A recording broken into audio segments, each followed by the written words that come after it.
Hello everyone, welcome to our channel. आज की video में हम लॉन्ग स्लीव यानी कि लॉन्ग बाजू बनाना सीखेंगे।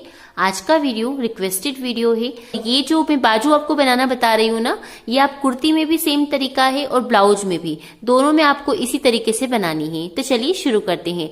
देखिए, मैंने पैटर्न पेपर और कपड़ा दोनों लिया हुआ है।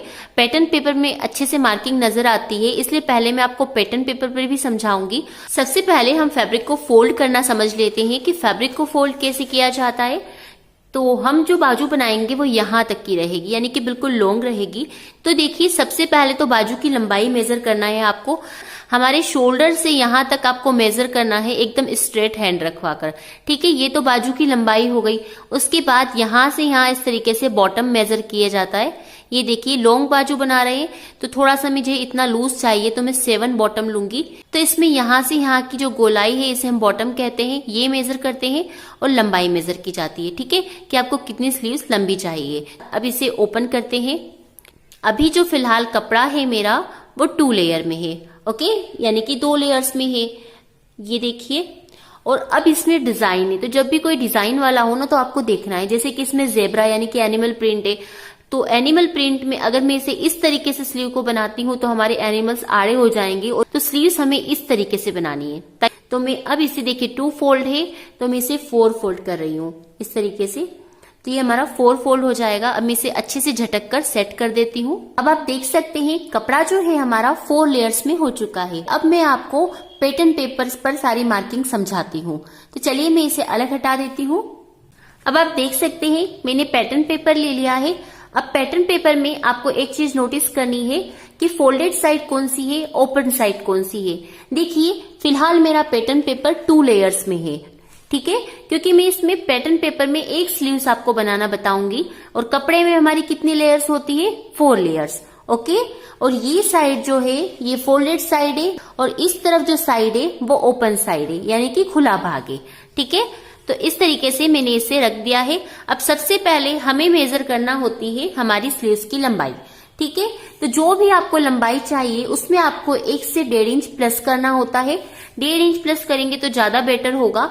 अगर अस्तर वाला बना रहे हैं तो आप 1 इंच प्लस कीजिए, और सिंपल बना रहे हैं तो 1.5 इंच प्लस करना है आपको। तो यहां से यहां मैं लेंथ लूंगी। मुझे जो रेडी चाहिए वो 20 इंचेस की स्लीव रेडी चाहिए। तो आपको ना जो भी स्लीव रेडी चाहिए उसमें 1.5 इंच ऐड करना है। ये देखिए, मैंने इसमें 1.5 इंच प्लस किया हुआ है। इस तरीके से मैंने लाइन ड्रॉ कर दी है। अब लाइन ड्रॉ करने के बाद हम स्लीव्स की मार्किंग करेंगे। गाइस, स्लीव्स जो बनाई जाती है वो हमेशा अकॉर्डिंग चेस्ट बनाई जाती है, यानी कि आपके सीने के अनुसार। अभी मैं जो स्लीव्स बना रही हूँ वो 32 चेस्ट के लिए है। तो 32 को आपको 4 से डिवाइड करना है। 32 को जब आप 4 से डिवाइड करेंगे तो आपके पास आएगा 8 इंच। ठीक है, 8 इंच निकल कर आएगा, और इसमें आपको यहां से यहां 8 इंच मेजर करना है। ठीक है, तो ये हमारा 8 इंच हो गया। ये देखिए वहां तक। उसके बाद आपको इसमें मार्जिन लेना होता है थोड़ा सा, और आप थोड़ा सा अगर लूज चाहते हैं तो लूज भी ले सकते हैं। अब मुझे इसमें 1 इंच का मार्जिन लेना है, तो मैं यहां से यहां इस तरीके से 9 इंच लूंगी, जिसके अकॉर्डिंग ही मेरा पैटर्न पेपर है। तो जो भी आपका चेस्ट है उसे 4 से डिवाइड कीजिए, प्लस उसमें आप 1 से 2 इंच कर सकते हैं, अकॉर्डिंग योर चॉइस। ओके, तो ये देखिए यहां से यहां मेरा 9 इंचेस है। अब आपको थोड़ा ध्यान से देखना है। हमेशा लॉन्ग स्लीव्स जो होती है उसमें 3 से 3.5 इंचेस का गैप होता है। इस तरफ स्लीव्स का खुला भाग है। जब हम छोटी स्लीव बनाते हैं तो हम 2 से 2.5 इंच पर मार्किंग करते हैं, लेकिन जब आप यहाँ तक की स्लीव बना रहे हैं, फुल स्लीव बना रहे हैं, तो आपको यहाँ से यहाँ 3 से 3.5 इंच का गैप लेना होता है। अब 3 कब लेना है, 3.5 कब लेना है, ये मैं बताती हूँ। 3.25, 3, 3.5 ये चलता है लॉन्ग स्लीव में। ठीक है, अगर आप नॉर्मल है तो आप 3 इंच पर ही निशान लगाएंगे, मीडियम है तो 3.25, और अगर हेल्थी है तो 3.5 इंच पर एक निशान लगाएंगे। अब यहाँ से यहाँ मैं एक सीधी लाइन ड्रॉ कर देती हूँ। ये देखिए, मैंने लाइन ड्रॉ कर दी है। यहाँ से यहाँ भी एक लाइन मेजर करना है। यहाँ से यहाँ भी मैं एक सीधी लाइन ड्रॉ कर दूंगी। ये देखिए, ये लाइन मैंने ड्रॉ कर दी है। ये मार्किंग करने के बाद में आपको यहाँ पर एक निशान लगाना है। देखिए, सेंटर में नहीं लगाना है, थोड़ा सा हमें इस तरफ लगाना है, सेंटर नहीं देखना है आपको। देखिए, इस जगह मैंने एक निशान लगाया है। ये मार्किंग करने के बाद में अब हम शेप लगाएंगे। देखिए, स्लीव्स आप कुर्ती की बनाएं या ब्लाउज की बनाएं या किसी भी ड्रेस की बनाएं, स्लीव्स में 2 शेप दिए जाते हैं। अब 2 शेप क्यों दिए जाते हैं ये भी मैं आपको बताती हूँ। एक शेप जो होता है वो फ्रंट पार्ट में यानी कि आगे के हिस्से में जॉइंट होता है, और जो एक और शेप होता है दूसरा, जो हम एक और शेप देते हैं, वो हमारे बैक के पार्ट में जॉइंट होता है। तो चलिए मैं दोनों शेप्स को आपको समझाती भी हूँ और किस तरीके से देना है ये भी दिखाती हूँ। मैक्सिमम लोगों को स्लीव्स की गोलाई देने में बहुत प्रॉब्लम आती है, तो आपको ये निशान को फॉलो करना है। थोड़ी सी दूरी पर एक निशान लगाना है, 3 से 4 इंच मान सकते हैं आप। मेजर कर आपको दिखा देती हूँ। 3.5 इंच, आप 4 इंच पर भी ले सकते हैं, ठीक है। 3 से 4 इंच तक आप ले सकते हैं ये निशान। पहले मैं जो गोलाई दे रही हूँ वो बैक के पार्ट के लिए दे रही हूँ। बैक में हम ज्यादा गोलाई नहीं देते हैं। देखिए, इस तरीके से मैं उठाते हुए इसे यहीं पर ज्वाइन कर दूंगी। इसी में मैंने मिक्स कर दिया। ये हमारी बैक की गोलाई है। अब ये जो गोलाई है हमारे बैक के पार्ट में होती है। अब मैंने इसमें ज्यादा कुछ भी नहीं किया है, सिर्फ यहीं से उठाते हुए उसी लाइन पर मिक्स कर दिया है। अब हमें फ्रंट पार्ट के लिए शेप देना है, और इस तरीके से यहाँ आपको आधा इंच पर, अब आपको थोड़ा हाफ देखना है और आधा इंच पर एक निशान लगाना है। इस तरीके से ये देखिए, मैंने आधा इंच पर एक निशान लगा दिया है। आधा इंच पर निशान लगाने के बाद में अब आपको गोलाई देते हुए मिलाना है। एस का शेप जैसा रहता है ना, ऐसा ही आपको देना है। और नहीं आता है तो हमारी मार्किंग आपको ये बिंदु पता ही है। यहाँ से इस तरीके से हाथ को ले जाते हुए आपको ये देखिए इस तरीके से शेप लगाना है, और ध्यान रखना है कि शेप आपको एंड तक नहीं देना है, सिर्फ यहाँ ही देना है, इतने में ही देना है। उधर की तरफ आपको शेप नहीं देना है, इस बात का आपको ध्यान रखना है। इस तरीके से मैंने फ्रंट पार्ट के लिए भी शेप लगा दिया है। जब भी आप स्लीव्स बनाएंगे तो सबसे पहले आपके माइंड में आता होगा कि आप कितना फैब्रिक लें, तो इसके लिए आपको चेस्ट का मेजर करना होता है। जो भी आपके क्लाइंट का चेस्ट है उसी के अनुसार स्लीव्स की कटिंग की जाती है, चाहे आप कुर्ती बनाएं चाहे आप ब्लाउज बनाएं, ठीक है।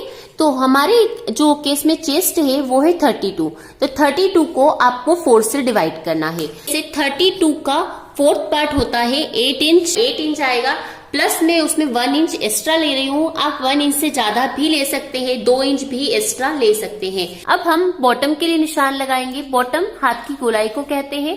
आपको आपके क्लाइंट की मेजर करना है, जो भी आ रहा है। जैसे कि मेरे केस में आ रहा है 7, तो हम 7 का आधा करेंगे, तो हमारा निकल कर आया 3.5 इंच। तो ये देखिए, मैंने 3.5 इंच पर एक निशान लगा दिया, प्लस मैं इसमें 1 इंच एक्स्ट्रा लूंगी, थोड़ा सा लूजिंग के लिए और सिलाई मार्जिन के लिए। आप चाहे तो और भी ज्यादा ऐड कर सकते हैं, ठीक है। अब हमें ये देखिए, ये हमारा मेन निशान है और ये हमारा लूजिंग का निशान है। अब हमारा मेन फिटिंग का निशान है, तो यहां से यहां मैं इस तरीके से मिलाऊंगी। ये देखिए, उसके बाद हम इस निशान से भी मिला देंगे इस तरीके से। ये देखिए, मैंने इन दोनों निशानों को मिला दिया है। अब हम इसकी कटिंग कर लेते हैं। पहले हम इस निशान पर कटिंग करेंगे।